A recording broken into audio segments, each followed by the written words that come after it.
یو ورور دا پوښتنه کړې ده که څوک خپله میرمن العیاذ بالله د بد کار زنا په حالت کې وویني، آیا طلاق ورکول شرعا لازمي دي که نه؟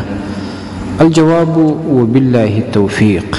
محترمه، اول خو دی الله رب العالمین د تمام اسلام پیغلې او میرمنې د بد کاره، بد فعله او شیطانی اعمالو څخه په خپل خصوصي حفاظت کې وساتي.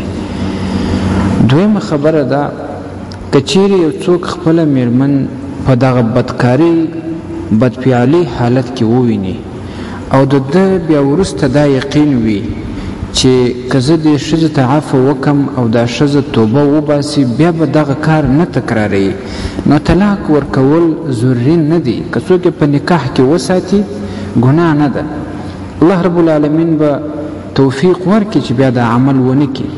او که چیرې داسې وي چې د خاوند اعتماد نه وي ورباندې، اعتبار نه وي ورباندې، او په زړه کې دا یي چې بیا به دا کار، دا بدفعلي تکرار کې بیا به یې وکړي، او یا دا چې ښځه په اخلاص توبه ونه باسي، نو په دا حالت کې بیا که چیرې طلاق ورکړي او د خپله ځان سره یې ونه ساتي، نو کولی یې سي.